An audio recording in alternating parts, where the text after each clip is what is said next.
Hello student, good morning. कल आपको मिसल और मिसल करने की क्रिया भी पढ़ाई थी। आज है साबुन की शोधन क्रिया। ठीक, इस साबुन का जल में बना कोलाडी विलयन, साबुन का जल में बना कोलाडी विलयन मिसल कहलाता है। और जब मिसल गंदगी के संपर्क में या ग्रीस के संपर्क में या तेल के संपर्क में आता है, जैसे कपड़ा है और कपड़े के ऊपर ये ग्रीस या गंदगी लगी हुई है, ठीक, और ये आपने जो पढ़ा था ये मिसल था, मिसल ये आपने पढ़ा था मिसल। तो जो हमारा मिसल है वो जब जो कपड़े के संपर्क में या गंदगी के संपर्क में आता है,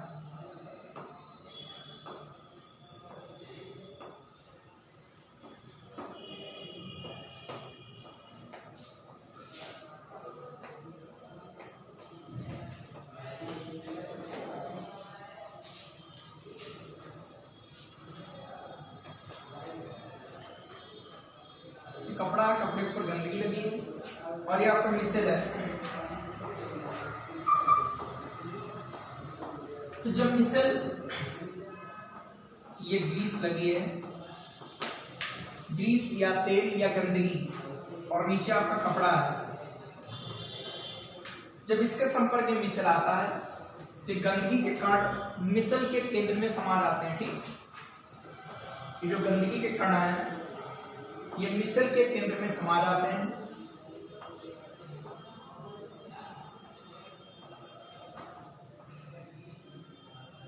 ये आपका मिसल था। आप ऐसे फिगर बनाकर समझा सकते हो और लैंग्वेज भी इसमें लिख सकते हो। ये गंदगी के कण इसमें समा गए, ये अर्थात इसमें अधिशोषित हो गए। ये गंदगी के कण इसमें अधिशोषित हो गए, इसके केंद्र में, मिसल के केंद्र में। और जब जल की तेज धारा डालते हैं, धारा, तो जल मिसल के साथ गंदगी के कण भी बह जाते हैं और इस प्रकार आपका कपड़ा स्वच्छ हो जाता है, साफ हो जाता है। ठीक, यहाँ पर लिखोगे इस साबुन का जल में बना कोलाडी विलयन, आपको ऐसे फिगर बना देना है। ठीक, साबुन का जल में बना कोलाडी विलयन, कोलाडी विलयन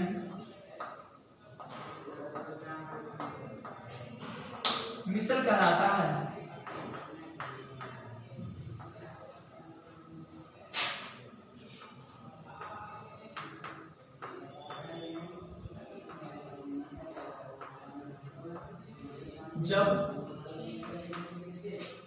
जब मिसल गंदगी या ग्रीस युक्त या तेल युक्त कपड़े के संपर्क में आता है, साबुन का जल में बना कोलाडी ये मिसल कहलाता है। जब मिसल गंदगी या ग्रीस युक्त कपड़े या बर्तन लिख सकते हो के संपर्क में आता है, संपर्क में आता है, तब ग्रीस या चिकनाई लिख सकते हो, ग्रीस या गंदगी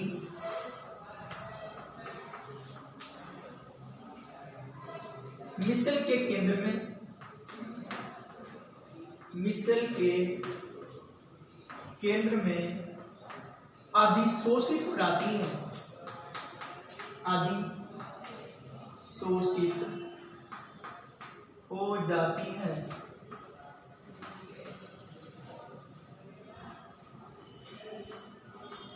इस कारण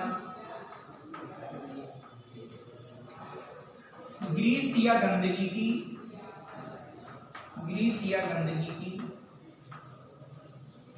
पकड़ कपड़ों पर या बर्तन पर ले सकते हो, ठीक, कमजोर हो जाती है, कमजोर हो जाती है। जल की तेज धारा डालने पर, जल की तेज धारा डालने पर मिसल के साथ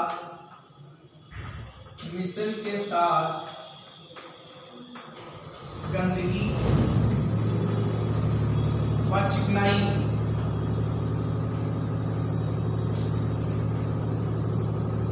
भी बह जाती है।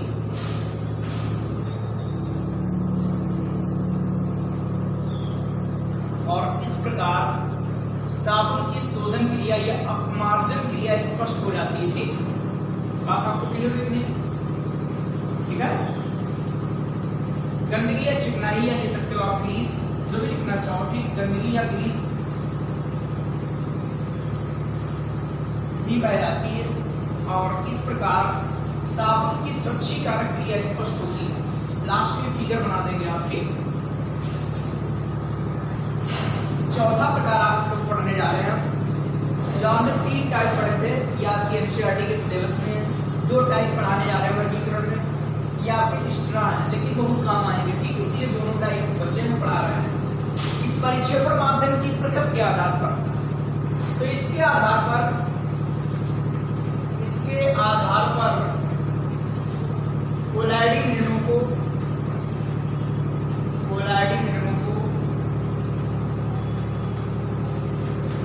निम्न वर्गों में बांटा गया है। निम्न वर्गों में बांटा गया है।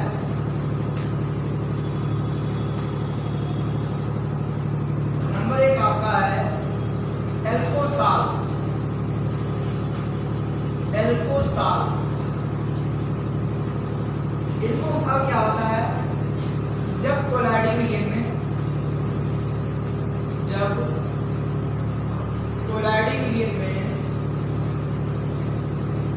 परिक्षेपण माध्यम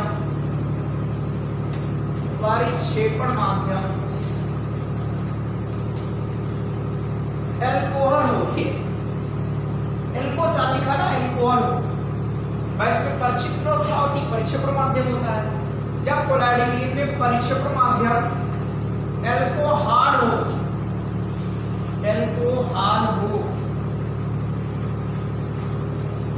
तब इसे एल्कोसाल कहते हैं। एल्कोसाल कहते हैं।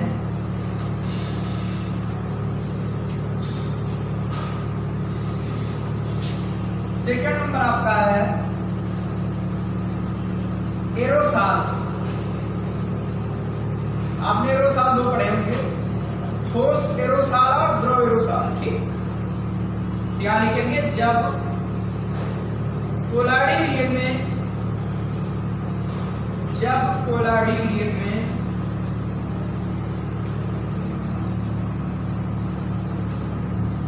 परिक्षेपण माध्यम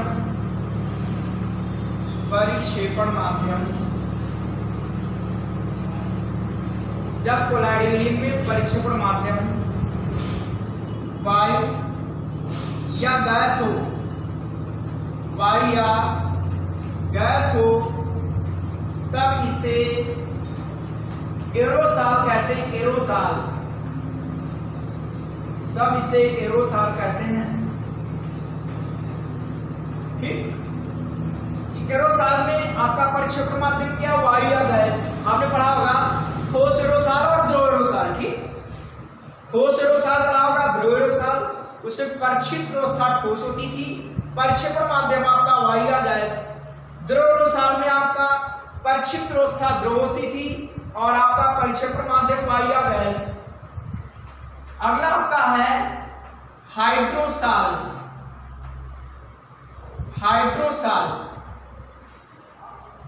तो हाइड्रो मतलब होता है जल, एयर का मतलब होता है गैस। तो यहां लिखेंगे जब कोलैडी विलयन में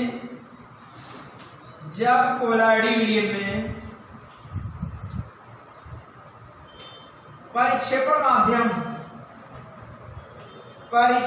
माध्यम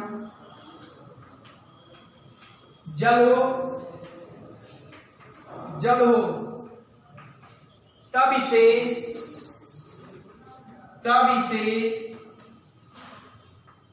हाइड्रोसाल या एक्वासाल कहते हैं, एक्वासाल कहते हैं। हाइड्रोसाल या एक्वासाल कहते हैं। चौथा आपका है एक्वासाल भी कहते हैं। एक्वा जल का यूपीएससी नाम है एक्वा, ठीक, इसलिए इसे एक्वासाल भी कहते हैं। और अगला आपका है बेंजोसाल। बेंजोसाल मतलब जिसमें बेंजीन को मिलाया है, ठीक, उन्हें कहते हैं बेंजोसाल अर्थात परिक्षेपण माध्यम। जब कोलाडी विलयन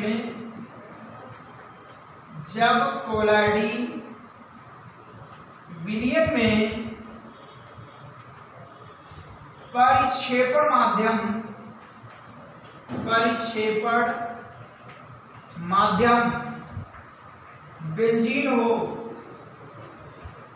बेंजीन हो तब इसे बेंजोसाल कहते हैं। बेंजोसाल कहते हैं। बेंजोसाल जब कोलाडी विलयन में परिक्षेपण माध्यम बेंजीन हो तब इसे बेंजोसाल कहते हैं, ठीक। तो इस प्रकार हो गया परिक्षेपण माध्यम की प्रकृति के आधार पर। यहां परिक्षेपण माध्यम की प्रकृति के आधार पर इसका क्लासिफिकेशन किया गया, ठीक। परिक्षिप्त अवस्था पर आवेश के आधार पर, इसके आधार पर कोलाइडों को दो वर्गों में बांटा गया है। कोलाइडों को दो वर्गों में बांटा गया है।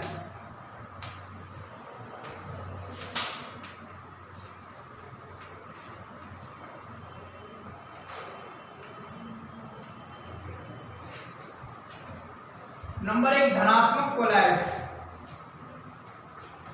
नंबर एक है धनात्मक कोलाइड।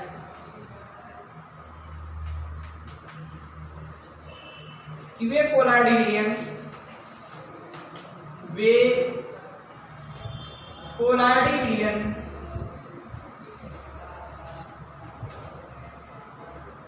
जिसमें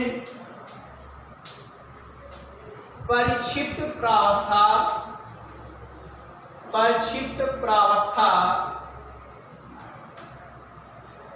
के कणों पर, चूंकि इस पर आवेश के आधार पर, आवेश दो प्रकार का होता है, धनावेश ऋणावेश, कि वे कोलाडी विलयन जिनमें परिक्षिप्त प्रावस्था के कणों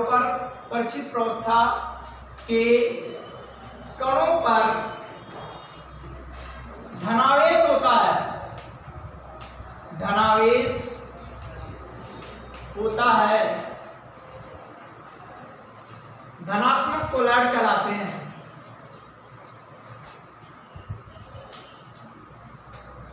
और ये विलयन धनात्मक कोलाइड विलयन कहलाएगा, ठीक, धनात्मक कोलाइड कहलाते हैं।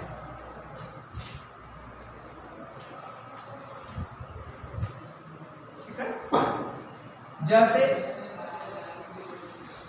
धातु हाइड्रोक्साइड,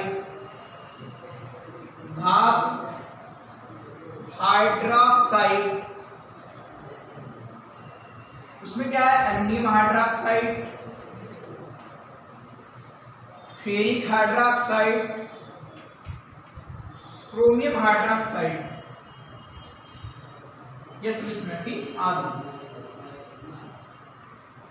इन पर क्या होगा, Al पर 3+ बार इनके सतह पर अधिशोषित हो जाएंगे, इसीलिए इन पर धनावेश होगा। यहाँ पर Fe पर 3+, यहाँ Cr पर 3+ इन पर अधिशोषित हो जाएंगे, इसीलिए इन पर धनावेश होगा और ये धनात्मक कोलाइड कहलाएंगे, ठीक।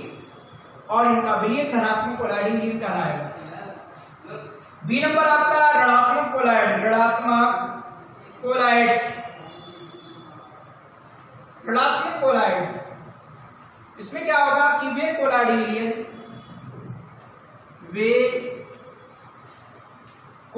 विलयन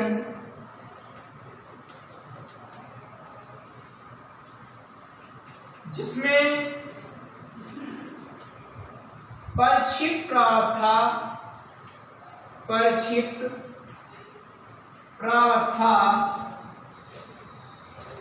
के कणों पर ऋणावेश होता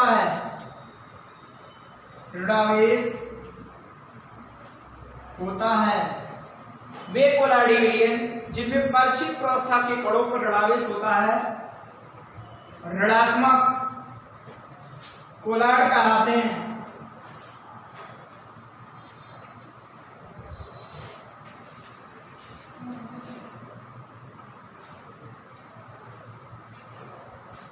जैसे धातु साल कोई भी AU AG आदि कोई भी लिख सकते हो। धातु सल्फाइड